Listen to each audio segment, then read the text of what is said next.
Yes, Potter, I am the Half-Blood Prince. Hello! Today we shall be going over / reviewing the Harry Potter movies from my least favorite to my absolute favorite. This was a requested video, so it's finally being made. It's finally made. Woo! But let me know what your ranking is down in the comments down below. And anyway, without further ado, shall we get started?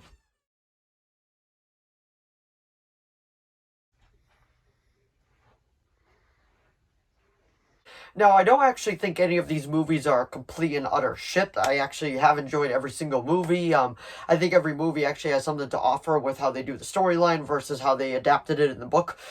Just a disclaimer, I've only read the first 4 books. I haven't read the complete series. I do own the complete series, but I have not read the complete series yet. But I have seen the movies multiple times, and I even been to Universal and all that. And after this video, I'm actually thinking about making a complete Harry Potter collection video. I think that would be pretty cool, fun. But anyway, we'll start off. The first one in the very bottom, which I do not think it's like horrible, it just wasn't my absolute favorite whatsoever, and that is probably Order of the Phoenix. This movie I thought just had a lot going on with it, and it didn't really know where to focus everything, so I kind of felt like it was just kind of like all over the place.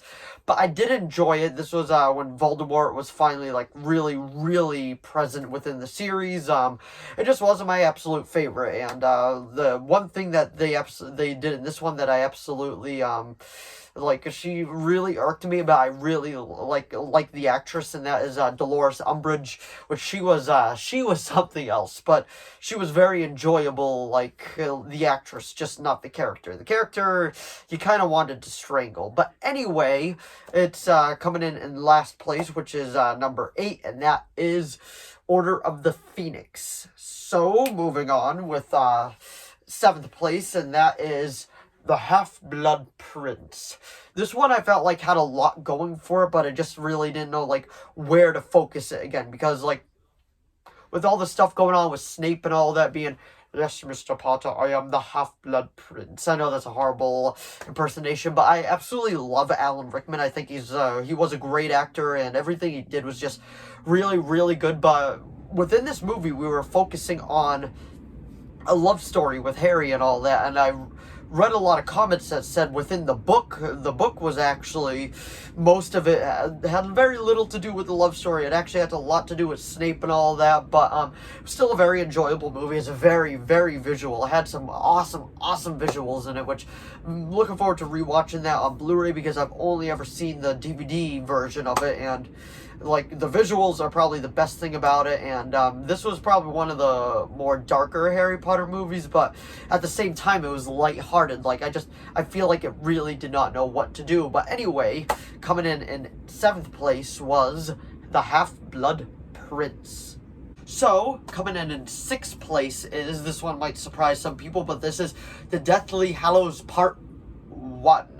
This one I feel like they just kind of like, this was a setup movie, besides a couple of things. Like, the biggest thing that happened in The Half-Blood Prince was, spoiler warning obviously, was Dumbledore's death and all that, and that was a really big thing to do, and like it led up to it, and I thought the death scene was beautifully handled. But in the Deathly Hallows Part 1, we had Voldemort doing his thing. He got the Elder's Wand from Dumbledore's corpse and all that, and he like celebrated and all that. But like, I felt like it was a good movie. It was a good setup movie, but I don't feel like it was just, I don't know, I couldn't get into this one as I got into the second one.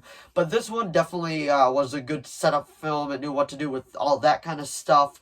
The visuals were nice. The visuals just kept getting better as the series went on. But anyway, like, it was good, wasn't great. So that was number 6th place. So the next one that we got coming up in 5th place, and this is Harry Potter and the Chamber of Secrets. This was actually my favorite one growing up as a kid, but after rewatching all of them, it comes in at number 5th place. Like, it's really good. I really enjoyed this movie. It's just like a couple scenes of it was just like, okay. I felt like it dragged on just a little too long too, especially if you watch the extended version. The extended version is over 3 hours, and I just felt like the theatrical kind of handled it well, but the highlights of this movie is definitely the end with the big snake battle, and then Tom Riddle that we later learned that actually became Voldemort and all that. But coming in at number 5th place is The Chamber of Secrets. So coming in at number 4th place is The Goblet of Fire. I know that there's a good amount of differences from the book to the movie, especially that one part where in the movie he's like, "Did you put your name in the Goblet of Fire?"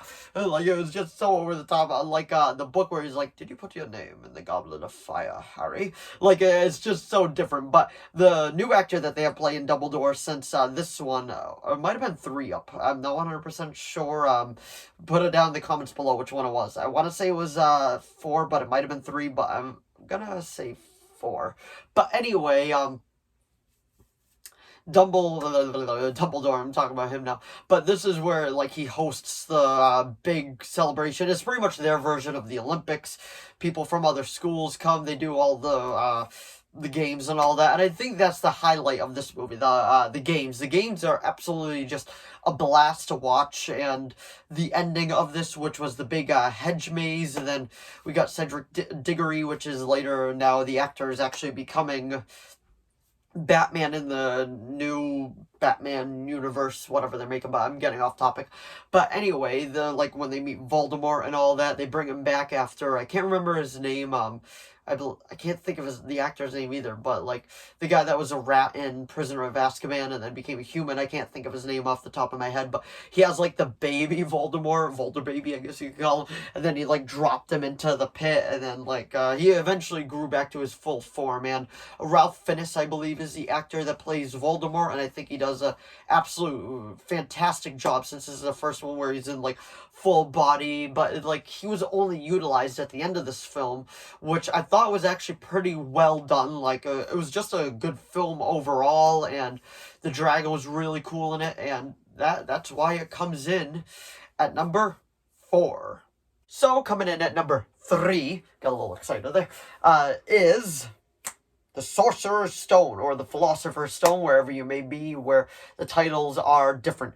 This was the one that started it all. This was, like, I just have a soft spot for this one because I think it's just so well done. Like, nobody expected it to be a gigantic hit that eventually led to this entire franchise and all that, but it's such a good movie.